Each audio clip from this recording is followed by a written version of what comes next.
66 లక్షల మంది అవ్వాతాతలకు,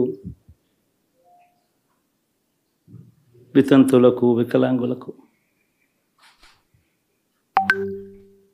గతంలో ఎప్పుడు జరగని విధంగా మంచి చేసి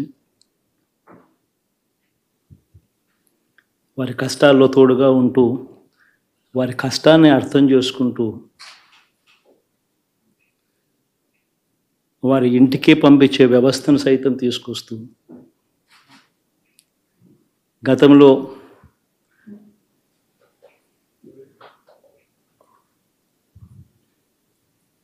మా ప్రభుత్వం అధికారంలోకి రాకమునుపు ఇస్తా ఉన్న చాలని పెన్షన్ నుంచి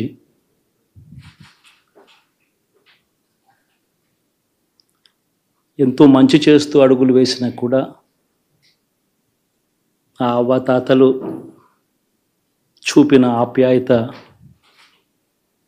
ఏమైందో కూడా తెలియడం లేదు. దాదాపుగా 1,05,00,000 మందికి పొదుపు సంఘాల అక్క చెల్లెమ్మలకు మంచి జరిగిస్తూ వారి కష్టాలనే మా కష్టాలుగా భావిస్తూ ఇచ్చిన ఏ మాట తప్పకుండా అన్ని రకాలుగా వాళ్ళకు అండగా ఉంటూ ఆసరాతో తోడుగా ఉన్నాం, సున్నా వడ్డీతో సైతం అండగా ఉన్నాం, చేయూత సైతం తోడుగా ఉంటూ నిలిచాం. మరి ఆ 1,05,00,000 మంది అక్క చెల్లెమ్మల ప్రేమాభిమానాలు ఏమయ్యాయో తెలియవు. 26 లక్షల మంది చేయూతను అందుకుంటున్న అక్క చెల్లెమ్మలు వారి ఆప్యాయత ఏమైందో తెలియదు.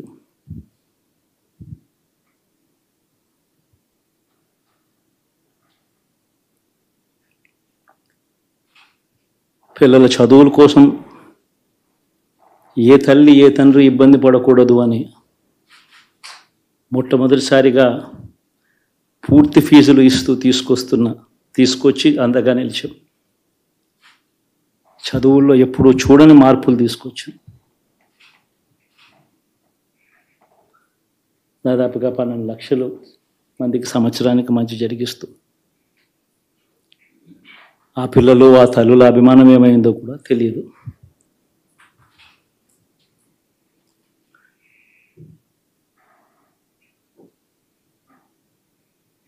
దాదాపుగా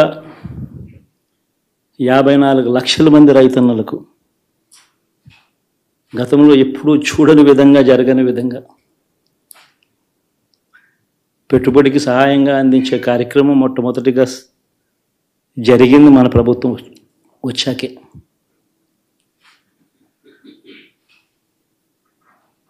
మరి అంతగా రైతన్నలకు తోడుగా ఉంటూ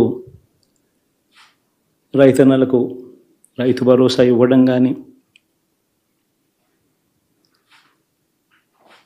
సమయానికే వారికి ఇన్పుట్ సబ్సిడీ ఎప్పుడు జరగని విధంగా సీజన్ ముగిసేలోగానే ఇచ్చే కార్యక్రమం కానీ, ఉచిత ఇన్సూరెన్స్ కానీ, పగటిపూట 9 గంటలు ఇచ్చే కార్యక్రమం కానీ, ఉచిత విద్యుత్ ఇచ్చే కార్యక్రమం కానీ, మరి 1/2 కోటి మంది రైతన్నల ప్రేమ ఏమైందో తెలియదు.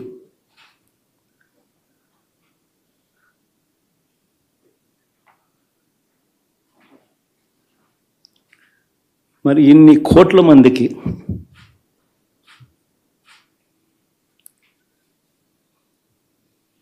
పేదవాడికి తోడుగా ఉంటూ ఆటో డ్రైవర్లు నడుపుకుంటా ఉన్నవాళ్ళు ఆటోలు దోలుకుంటూ టాక్సీలు దోలుకుంటూ ఇబ్బంది పడకూడదని వారికి అండగా ఉంటూ ఓ వాహనమిత్ర,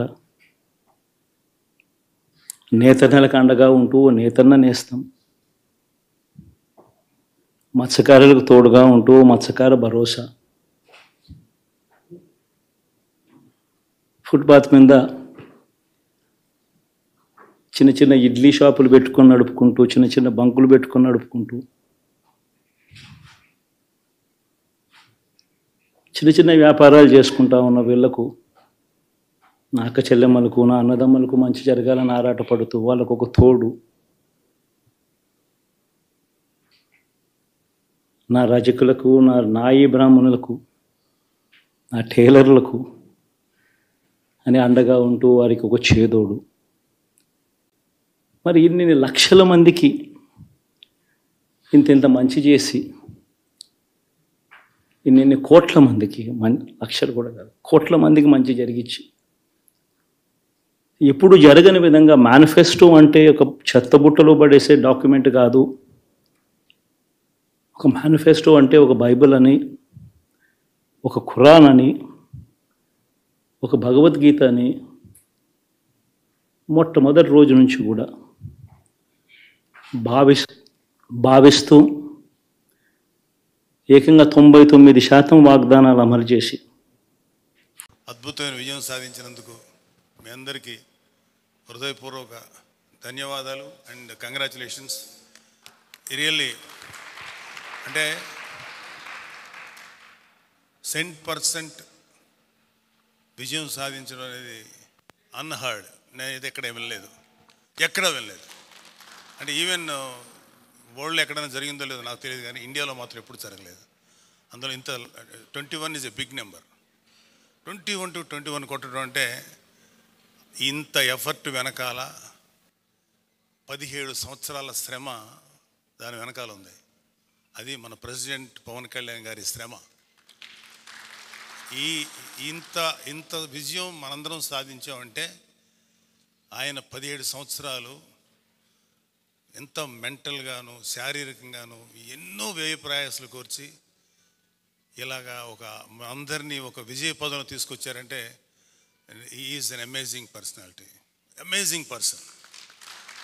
అంటే మీరందరూ ఎలాగా మీ నియోజకవర్గాల్లో పనిచేశారో మా అందరికీ అదృష్టం, మాకు మా ఫ్రెండ్స్ చాలామందికి అదృష్టం ఏంటంటే మా ప్రెసిడెంట్ గారి నియోజకవర్గంలో పనిచేసే అదృష్టం మాకు దొరికింది.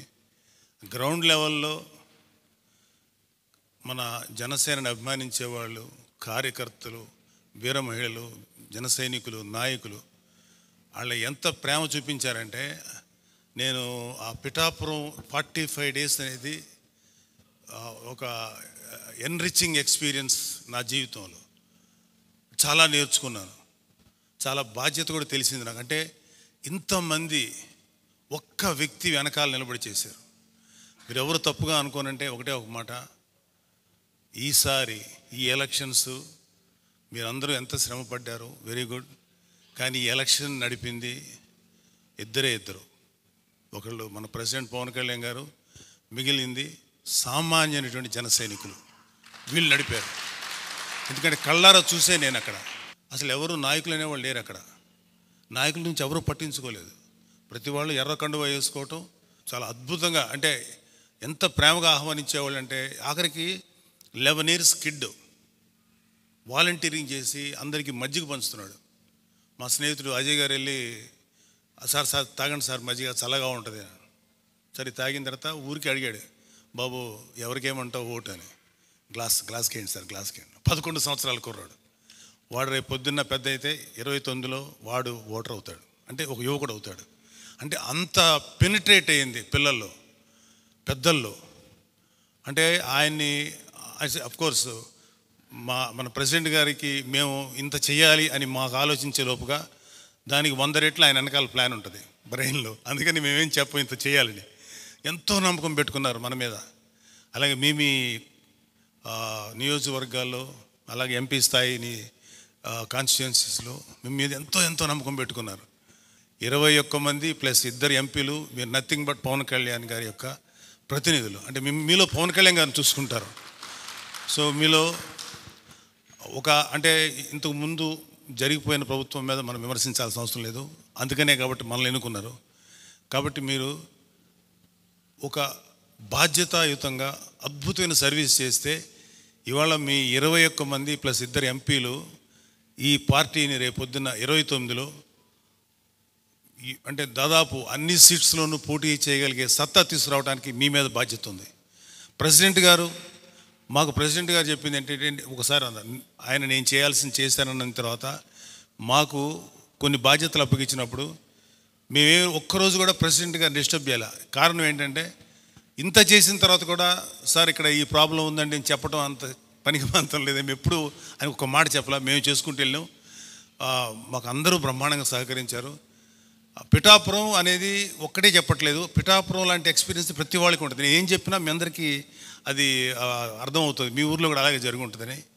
థ్యాంక్ యూ అండి. మీ అందరూ అద్భుతమైనటువంటి శ్రమ చేశారు, కష్టపడ్డారు. అండ్ మనందరికీ ఒక బ్యాక్ బోను, మనందరి వెనకాల ఒక శక్తి మన ప్రెసిడెంట్ పవన్ కళ్యాణ్ గారు.